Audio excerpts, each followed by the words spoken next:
So I'm Jeff Sass. I'm the Chief Marketing Officer of .club domains. .club is one of the new top-level domain extensions, so instead of .com or .biz or .org, you can get a domain name that ends in .club. I'm also the author of a book, a marketing book called Everything I Know About Business and Marketing I Learned from the Toxic Avenger. If you know who that is, you'll enjoy the book. And even if you don't, you'll enjoy the book. I want to talk a little bit about better branding your startup. And in particular, I'm going to talk about some things you should think about when you consider a domain name for your startup. One of the things that I think is really important, to get right down to it, is don't make shit up just to get a domain name. You know, and we see a lot of people doing that. Even here, if you walk around, you'll see a lot of companies with some very odd names that they made up just so they can get a domain name that ends perhaps in .com. Don't drop vowels. I don't recommend dropping vowels out of words just to get a domain name.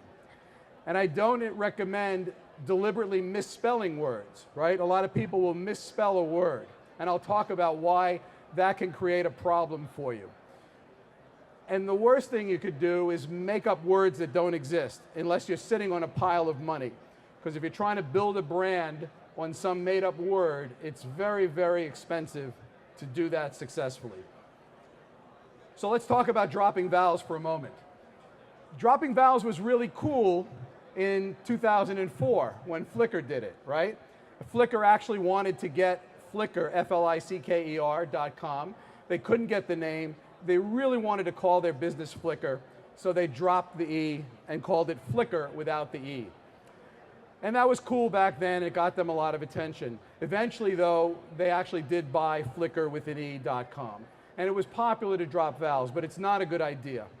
And misspelling words is even worse, because when you misspell words, you don't pass what I call, and not I call it, it's a common term, it doesn't pass the radio test. And the radio test really matters, right? And even if it's not radio, what the radio test means, you know, if someone hears the name of your business on a podcast, on a radio show, overhearing a conversation, if they hear it, will they be able to find it? Will they understand it? And a great example is a story I call, Is It Safe? I was at TechCrunch Disrupt a couple of years ago, and there were two different companies displaying that had the same name. They were both called Safe. One was spelled S-A-I-F-E, safe.com. Another one was spelled S-A-Y-F-E, and they were both out there promoting their business. Well, if people heard about safe.com, guess who got all the attention and all the traffic? Whoever owned Safe spelled correctly, right? They're the ones who are getting the attention. When you deliberately misspell a name, you're not doing yourself a favor, right? You're driving traffic and attention to some other business, because people will not figure out the correct spelling when they hear your name spoken, when they hear it on a podcast or on the radio. So the radio test really does matter. And made up words, as I mentioned before, if you just make up a word, it's really hard to brand your business. Yes, it can be done. You've got great successes, Google, Yahoo, other companies that it was made up, but they were backed by millions of dollars to build that brand. If you're trying to launch your startup with a made up word, from a branding perspective, you're starting with one hand tied behind your back. Because when people see the name, they have no idea what it means. They have no idea what your business is about. You know, there's no indications in that. So if you want to build a brand, if you want to teach them what your made-up name is all about, you need to be prepared to spend a ton of money.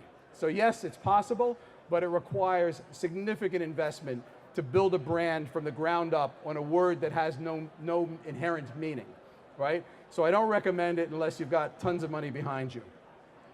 Also, when you drop vowels, when you misspell words, when you make up words for your brand, you're not going to get any inherent SEO value to those names, right? Because they're not things that people will commonly search for. There's no juice behind them. So there's really no organic SEO value to a made-up name. So any of the SEO that you're going to create for your brand is going to be through your paid efforts, right? You're not going to get any organic benefit if you drop vowels, misspell words, make up words that don't exist to brand your startup, right? So to demonstrate this, I want to play a little game. You guys like to play a game, right? Remember the match game? This is my version of the match game. There is a little sound on this. My version of the match game. So it's called, what does it mean, right? I'm going to show you a domain name, and you're going to have to guess what their business is, okay? And we'll make it easy to be multiple choice. So bloomjoy.com. Is it a peer-to-peer streetwear marketplace? Is it recreating social networks for brands? Is it Associated Press for lifestyle content? Or is it an API for dental insurance? Who thinks it's number one, a peer-to-peer streetwear marketplace? Nobody. Who thinks it's recreating social networks for brands? All right, we got a few takers. Who thinks it's an Associated Press for lifestyle content? 2 or 3 people. And who thinks it's an API for dental insurance? All right, a few people. So there's no clear winner here. Well, Bloomjoy, none of you got it right except for 3 people. It's a Associated Press for lifestyle content. All right, let's do another. We'll make it easier. There'll only be 3 choices now, right? So, SoBump.com. SoBump, is it a peer-to-peer streetwear marketplace, recreating social networks for brands, or an API for dental insurance? Who thinks it's number one, peer-to-peer street marketplace? 1 person, 2 people. Who thinks it's recreating social brands for networks? All right, a lot of people, that's the favorite. And who thinks it's an API for dental insurance? Nobody. Oh, 2 people, okay. Well, boom, not many got it right. It's a peer-to-peer streetwear marketplace. I think 2 people raised their hand for that. So as you can see, it's hard. Should be easier now. 2 choices left, okay? Wonderful.co, spelt O-N-E-D-E-R-F-U-L, wonderful.co. Is it recreating social networks for brands or an API for dental insurance? Who thinks it's recreating social networks for brands? Okay, and who thinks it's an API for dental insurance? Well, I kind of split on that one, but no clear winner. And of course, Wonderful, spelt O-N-E, is an API for dental insurance, because when I think of going to the dentist, I think wonderful, spelt with a O. I don't know. Okay, one more. There's one more. Recreating social networks for brands. And I'll do it a little bit differently this time, right? Since we know the answer, we know the punchline. So I'm going to give you 3 domain names, and you got to figure out which of the 3 matches the punchline. The punchline is recreating social networks for brands. So is it Zyper.com or Zipper.com? I guess you could pronounce it both ways, but I don't know, because it's a made-up word. Is it Hayabi.com? But if it's not Hayabi, maybe it's Hi-Abe. Again, I don't know because it's made up. And is it Kobo360.com? So which one of these 3 names is the recreating social networks for brands? Is it Zyper.com? Who thinks it's Zyper or Zipper? Okay. Who thinks it's Hi-Abe? I'm going to assume that's Hi-Abe. Okay, just a handful. And who thinks it's Kobo360? All right, a lot of you think it's Kobo360.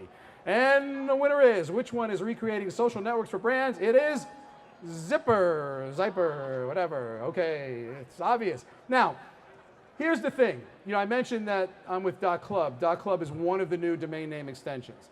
There are hundreds of new domain extensions that are now available for you to choose from. And as you see from here, many of these are words that actually have meaning, right? So the extension, the bit to the right of the dot, can actually add meaning to what you put to the left of the dot. So if you are going to make up words like the examples I just gave, at least now, if you're smart, you could pick an extension that will give people an indication of what to expect. So for example, you want to get something that's meaningful, that's memorable, and something that's relevant to your business. So in the case of Zipper or Zyper, recreating social networks for brand, well, guess what? There's a .social. So they could have gotten Zipper.social. Right? So at least, even if I never heard of the word Zyper or Zipper, I know that, okay, these guys are in the social space, right? Because the extension helps explain it. So the API for dental insurance, right? Well, there's a .dental. They could have had wonderful.dental. Quite frankly, they probably could have gotten wonderful spelt correctly .dental. So they could have got WONDERFUL.dental. And of course, now if you saw that, you would know right away that they're the API for dental services, right? Because it's something to do with dental.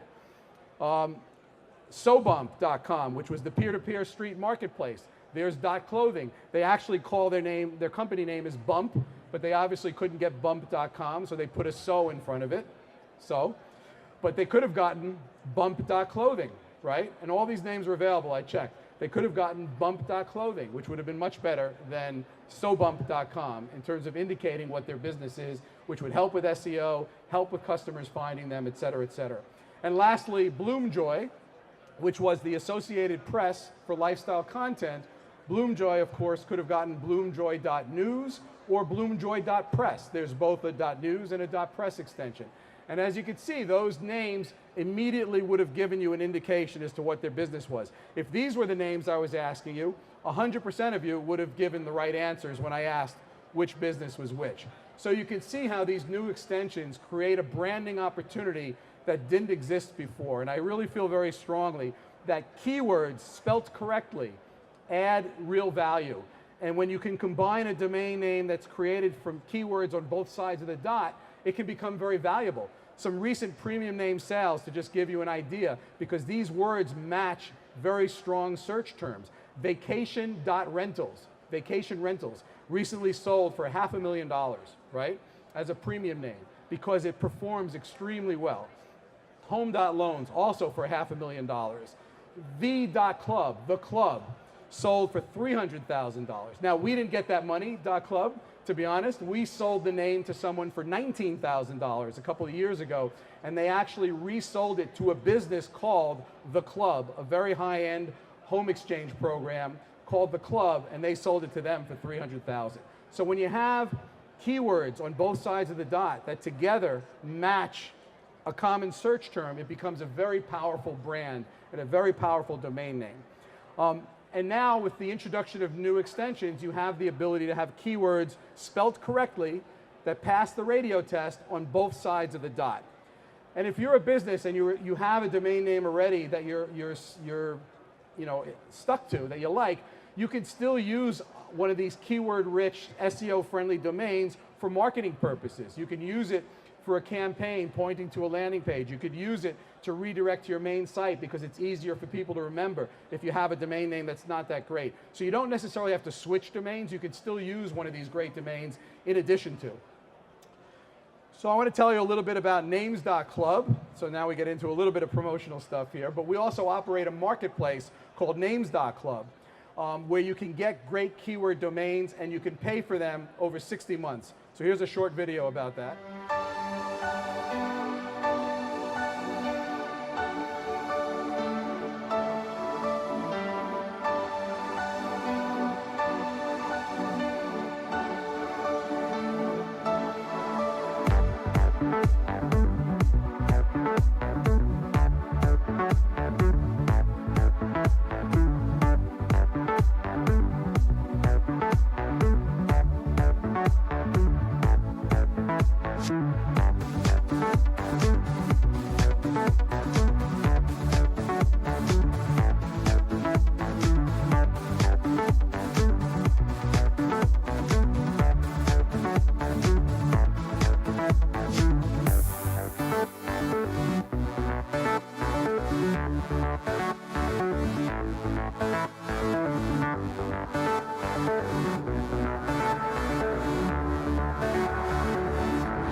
So for .club, we love startups.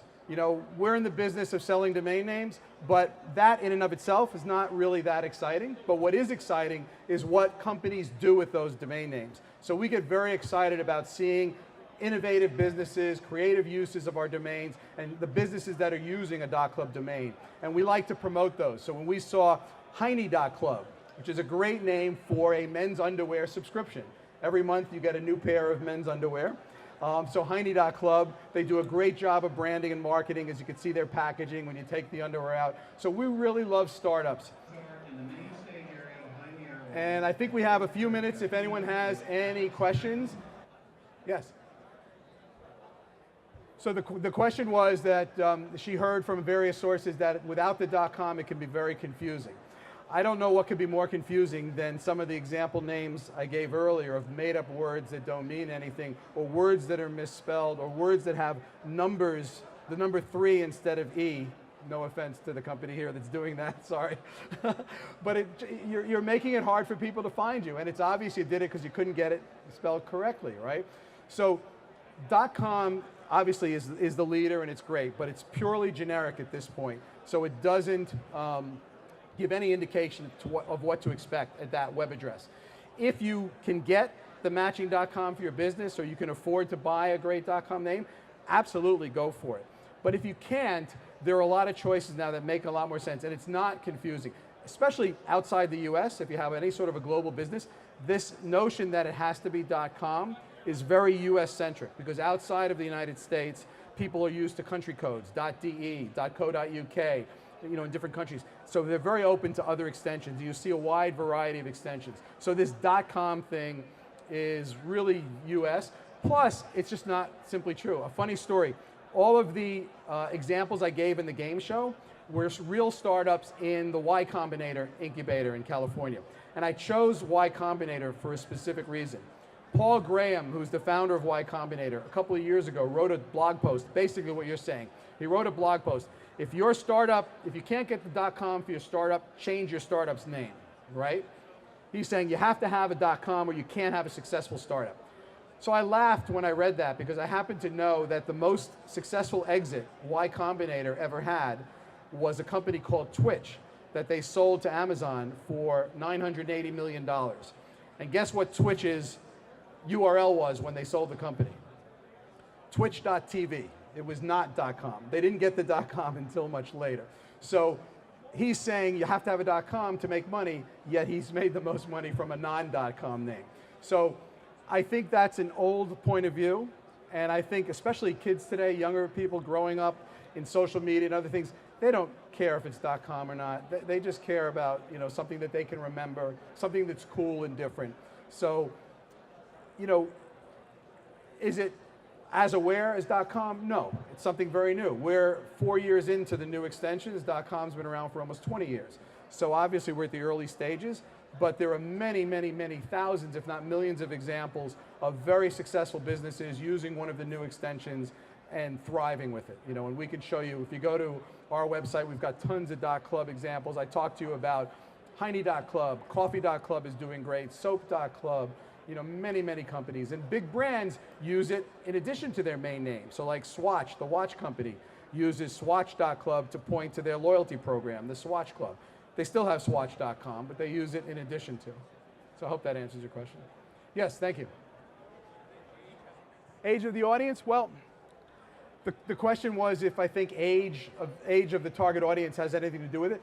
Not necessarily, because when it is relevant, anyone at any age understands that. So for example, mostly I would say that country clubs, yacht clubs, golf clubs are probably not for younger people as much as more established people, yet many of those clubs use a .club name, some of the famous ones, because it's relevant. They are a club. It makes perfect sense, and I don't think their members have a problem with that no matter what age they are. So I think when you have a domain name that makes sense and adds relevance, whatever the extension is, I think that transcends age because the understanding is there. If you see a .shop or a .store address, you have a pretty good indication that people are selling something there. You know what to expect to find. So I don't think age really matters, although I do think that younger people might be more inclined to accept a new domain faster.